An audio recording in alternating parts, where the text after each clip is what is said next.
Thank you very much for coming out on this rainy day. And after having had lunch before the presentation, I can understand why you're all here, because the lunches at IFPRI are quite tasty. So it's a great incentive to come out in the rain. So thank you to IFPRI for bringing me here, 4 metro stops away. And thank you for that kind introduction as well. So let me just say a word about the title of my book. This is not the title up here. It's The Dragon's Gift, The Real Story of China and Africa. And when I first wrote this book and presented it as a proposal to Oxford University Press, it had a more boring title about China's strategic engagement in Africa. And my editor sent it to her board, where it was enthusiastically approved. And I got an email from her. And I think I was in an internet cafe in Sierra Leone, or maybe Tanzania, doing research on the book. And I got this email, and she said, "Great news, they've approved the proposal, we're going to go forward with the book, but I've changed the title." She said, "We're going to call it Rogue Donor," with a question mark, "The Real Story of China and Africa." And I was, whoa, I said, we've got to work on that title. So, so what we have is a compromise. Because as a scholar, it's always a little uncomfortable to publish a book saying it's the real story of anything. It sounds a little bit more like something from a tabloid, the real story. So, and then just one last bit on that is that when the book was published in England, it was November last year. And it was within a week of Sarah Palin's memoirs. And so my editor said, "See, rogue is not such a bad word. We should have kept the original title. We could have had some tie-in promotions, going rogue, rogue donor." Okay, so now getting serious here. China's rise in Africa, as you just heard, is really one of the most striking phenomenons in development over the past decade or even longer. And I want to actually start out by telling you a story. Most of what I'm going to talk about today has to do with agriculture, because the book covers a lot of different topics, as you can imagine: infrastructure, mining, industry, governance. But I'm going to talk about agriculture because I'm here at IFPRI. But I want to start out with a story that I think helps you see where I'm coming from and also where China's coming from. So let's begin. And if you've heard the story before, I apologize. So once upon a time, there was a large, very poor, resource-rich country just emerging from a period of intense conflict. And they decided to focus on development. We need to modernize our infrastructure, they said. We need to develop our ports and modernize our mines. And soon they had a visit from a wealthy Asian country that had already become a major consumer of their oil. And this Asian country said to them, "We'll make you a bargain. We'll give you a line of credit worth $10 billion. And you can use that to import technologies from us. Our companies can develop your mines, we can build your ports, and you can repay us with your oil." And so many in this poor country were intensely suspicious of this Asian power. But nonetheless, they agreed to this bargain, and the work began. And so, do you know which 2 countries I'm talking about? Now, some of you will know, and there'll be murmurs. I'll hear little murmurs here, murmurs. Okay. All right. One of them was China. You got that one. China was a large, poor country with oil. And the other country was Japan. And the time was the late 1970s, and China was just emerging from the Cultural Revolution. And when Deng Xiaoping first proposed this, Mao was still alive. And it was intensely controversial, but over time he prevailed. China went on to prosper, and this relationship helped. I'm not saying it was causal, but it did help. And there are several points here that relate to China's engagement in Africa. And the first is that this was not altruism on Japan's part. This was not foreign aid. It was what they call mutual benefit. Japan got a lot out of that. They got access to China's resources, they were able to sell China technologies, and Japanese companies were able to help on some of the more difficult engineering services. And China received those things, and Japan benefited. They sold them technologies and services, and China benefited as well because they were able to use their oil for development. Now, I hope you were a little surprised by this story, because this same kind of bargain is one of the principal instruments that China is using in many African countries today. They're saying, leverage what you have and what we want. If you're Congo-Brazzaville, leverage your oil. If you're Ghana, leverage your cocoa. If you're Ethiopia, leverage your sesame seed. Leverage what you have and what China wants in order to build the infrastructure that you believe to be necessary for your country's modernization. And I'm hearing about one of these major deals, which has been intensely controversial in the DRC, in the Congo. An editor at the Financial Times said, I think Beijing has thrown down its most direct challenge yet to the West's architecture for aiding African development. And I think he was right. Now, for the rest of my talk today, I'm going to focus on agriculture. Again, a controversial area where China is engaging in Africa. And I think the reality of this engagement is also a little different than what you've been reading. So let's go into that. Chinese interests in agriculture come out of two major thrusts. One is economic diplomacy or foreign aid. And for this, China wants to do things that African countries want them to do. These are usually small agricultural projects that countries ask for. And they've been doing this for a long, long time, and I'll show you. And the second is the business strategy of going global, trying to get Chinese companies to become multinational corporations, to diversify their markets, to invest overseas. So, in terms of diplomacy and agricultural aid, you heard that I wrote a book about this earlier that was published in 1998. And what I did was I studied China's agricultural aid projects in Africa, and I wanted to find out how well did they do. And I've since been told by the Ministry of Agriculture that they regard my book as a really important resource for them because they didn't have the money to go out and do studies of their projects. I didn't have very much money either, but, but I did study these, and because I started as a student, a PhD student, I studied them quite intensely. So China's engagement in agriculture has been about a fifth of more than 900 aid projects that they've done, and this is over 50 years. At least 44 countries in Africa have had agricultural aid from China.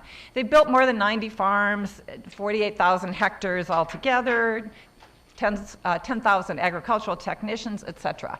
But one of the interesting things about this agricultural engagement is that in many instances, it was very long-term. And I didn't even realize this in the 90s, how long-term it was going to be. But it focused very much on consolidation. And I'm going to read you just a tiny little story from my book that has to do with this. This is from chapter 9. Early one morning in December 2007, I waited in the dark with a crowd of people near the waterfront bus station in Freetown, Sierra Leone. We were standing just down the street from the charred shell of the City Hotel. In the late 1940s, you might have glimpsed the novelist Graham Greene there, nursing a pink gin. Eventually, the bus to Kenema arrived out of the shadows, and we boarded. The bus was comfortable, one of a fleet of refurbished blue Mercedes buses imported from Brazil, but the journey was long, dusty, and bumpy on a road in various stages of renovation and decay. Other vehicles were scarce, but we passed a battered truck with the slogan, "Peking Big Man," brightly painted above the windshield. Kenema is a major town in eastern Sierra Leone, the Blood Diamonds area, where the brutal civil war swept in and out of the terrorized villages. Before I left, El Hadji Jah, an elder in the Sierra Leone People's Party, told me that he did not think I would find much at Lama Yama, the site of one of China's early aid projects from the 1970s. 30 years ago, on the edge of Kenema, the Chinese had dammed the Lama Yama stream and constructed a 56-hectare rice station, one of 10 across the country. But Kenema was in the center of the conflict zone. The Lama Yama station was unlikely to have survived. When I arrived at Lama Yama late that afternoon, I was understandably surprised to see peaceful fields of irrigated rice stretching out on both sides of the road to the distant line of trees on the horizon. Voila. Water gurgled down the irrigation canals. Lamin Safa, the local district officer, a polite, quiet man, walked me around the station. 2 of his young children tagged along. We have more than 150 farmers in our association, he told me. We are still doing 2 crops a year. The dam works fine, But because the farmers don't maintain the canals well, we can't irrigate all the land in the dry season. But none of it has been abandoned. It is all being used. Surely, I said, during the war, this area went to weeds. No, he replied. During the war, there was a camp for displaced people here. People came here from the villages where the fighting was worse. When Kenema was cut off from supplies, the people relied for their survival on the rice here at Lama Yama. Oh, the little cookie. Oh, the cheese. There's another picture of the irrigation system. You can see how it's not well maintained. So, the Chinese went back time and time again to many of their aid projects to try to consolidate them. But this grew old, and they've been trying to come up with another model for how to get their assistance to keep going. And that model is involving using Chinese businesses to try to get them to keep either keep the stations going, or in some cases rebuild stations that were originally developed by Taiwan. So what you have here in these pictures is in Cameroon. It's a former project that was done by Taiwan in the 1960s. When Cameroon recognized Beijing instead of Taipei as China, Taipei cut diplomatic relations and the aid project ended. And so as you can see, it turned into weeds, unlike the one in Sierra Leone. So that is a former irrigation project. So this Chinese company came in and decided to redevelop this. So they brought in seed and workers. They repaired the irrigation systems, cleared the area. And as you can see, they trained people to do irrigated rice. And they reclaimed this whole area. And so this is another way in which the Chinese are engaging. And this goes along merging from aid into going global or doing business. And this also has a long history. In 1978, when Deng Xiaoping was consolidating his power in China and moving more toward the market and away from the state-controlled system, we heard about the Opendoor policy. And at that time, we thought this is more about inviting in, getting foreign investment to come to China, and bringing in new technologies. But the door was always able to swing both ways, and part of it was always going out. And this started to accelerate in the 1990s and the current decade. And going out is about overseas investment. It's about building up higher value exports, not just these cheap things that break after a few days, but higher quality, higher value. It's about building global brands, dragon-head companies. I've been reading about Huawei, Haier, ZTE. Are those things that have become familiar to you? Just the other day, I looked at Consumer Reports about air conditioners, and Haier, which is a Chinese company, was the #1 in their recommended air conditioners for wall units. So these are the dragon-head companies that are getting global brand names. It's also in China about the WTO obligations of opening China's market and urbanization pressures and 20 million farmers, perhaps, that might have to move. Is it about food security? We're not entirely sure, but it ought to be. Now, if you look at China and Africa, the population densities are quite different. Africa's very little populated with a few clusters there. China's very densely populated, like India. Now, so far, though, most of the Chinese investment in agriculture in Africa has not been about exporting to China. And in almost no instance that I have seen is it about exporting food, with the exception of sesame, to China. For example, it's been widely circulated that the Chinese wanted to develop huge chunks of Mozambique to send rice to China. But actually, the interest in Mozambique was on developing rice for Mozambique because they import 400,000 metric tons of rice annually.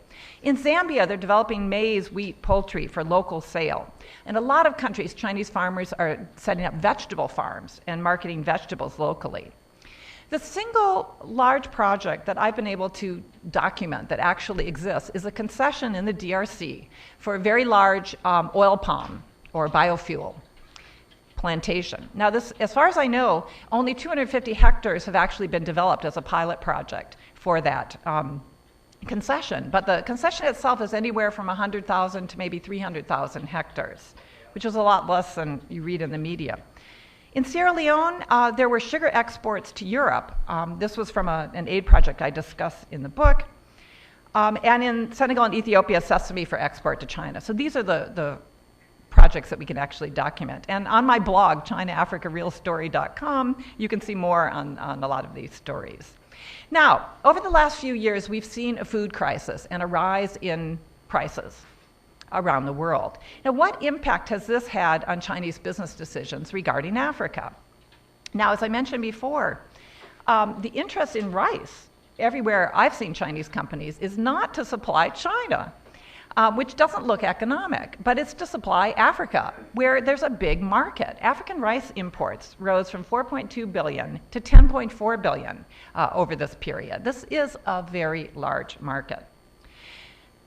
In Zambia, one of the first Chinese investments in agriculture happened in 1990. This is one of these projects was originally an aid project that then was turned into a commercial venture to make it sustainable. But others were investments by Chinese companies. And you can see they're doing wheat, they're doing maize, they're doing very large-scale livestock, chickens.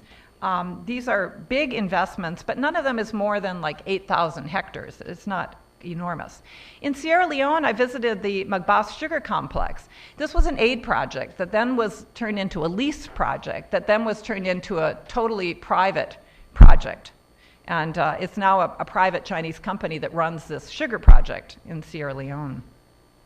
How do the Chinese engage? Now, this may be more detail than you want to have, but let me go through it very quickly. First of all, there's the traditional aid instrument, and this comes mostly out of the Ministry of Commerce, assisted by the Ministry of Agriculture with technical help. But they provide grants and zero-interest loans that finance a lot of the projects that I've shown you so far.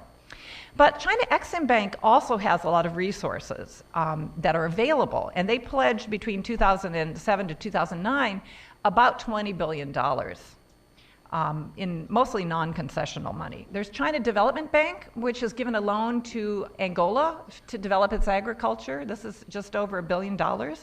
There's a China Africa Development Fund, which will be eventually $5 billion. At present, it's about $1 billion.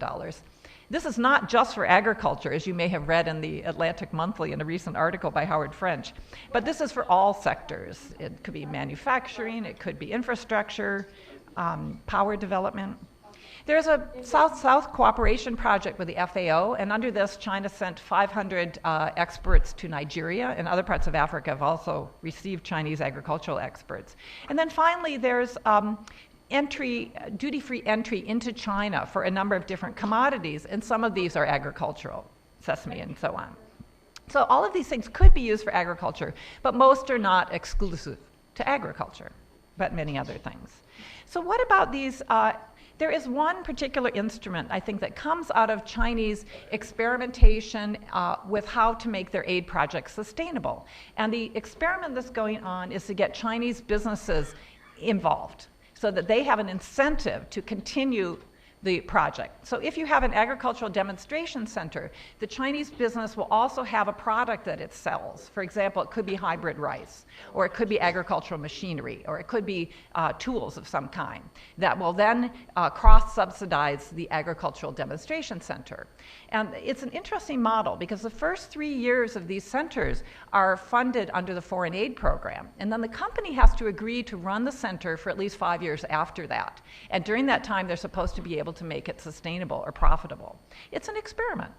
It may continue or it may not. And we don't have any of them that are actually in operation yet. The one in Mozambique is closest.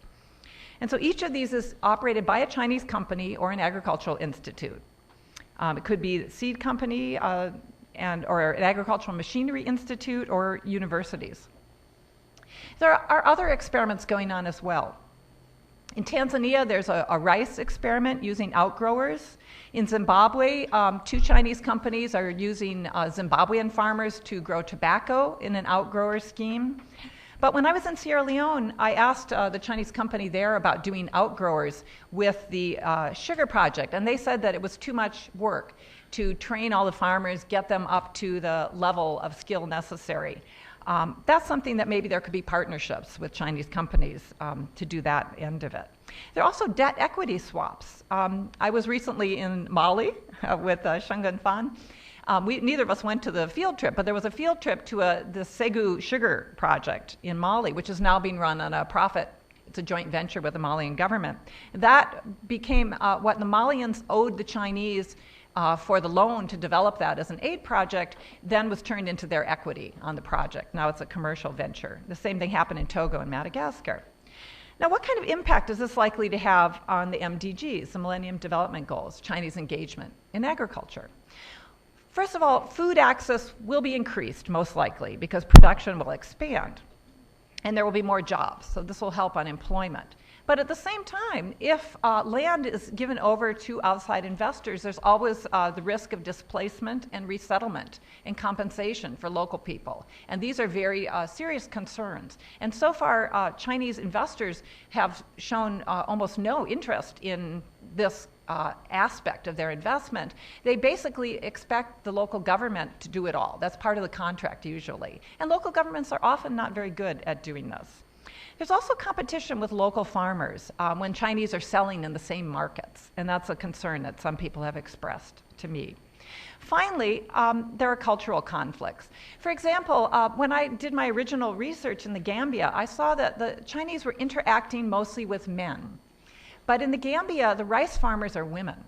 And so what happened was that rice paddies were being developed, and then they were being turned over to men, and those had been the same areas that the women had been growing swamp rice or flood recession rice. And so this kind of awareness of cultural differences is something that needs work still. There's another issue, which is on shifting cultivation.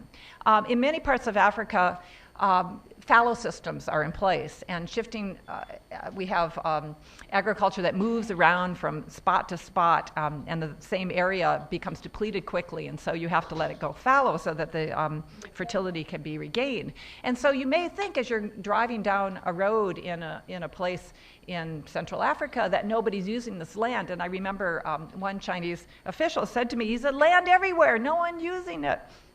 But the reality may be that the land is lying fallow and someone does own that land and they will use it later. And so that kind of awareness is still coming on. I want to end by just going back to a more general discussion about why China is different than we are in Africa. And they're different for 4 reasons. And first of all, they're different because their foreign policy principles are different.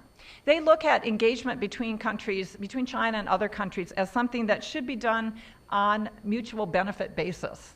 Whereas we look at foreign aid as a sort of form of altruism. It's a one-way thing. The Chinese are definitely against looking at engagement that way as a one-way thing. And so they don't see anything wrong with mutual benefit.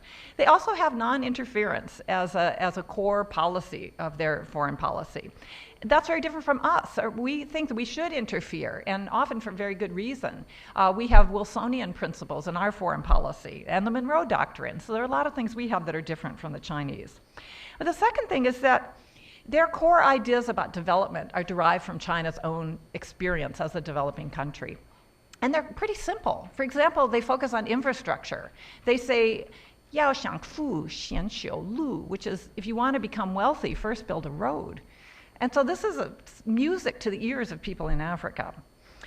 And third, China's experience as a recipient of aid and loans from the West gave them a lot of ideas about how they could then use those lessons afterwards. And finally, China is becoming an East Asian developmental state. If we want to see the future for Chinese engagement around the world, particularly in other developing countries, look at Japan, look at Taiwan, look at Korea. These are the kinds of models that the Chinese are also following. We know what this looks like. It's state intervention to promote prosperity, mainly at home, but this can have spin-offs, as it did in Southeast Asia when Japan engaged there. We just haven't seen a country working like this in Africa on this scale. So I'll stop there, and I look forward to your questions and comments. Thank you.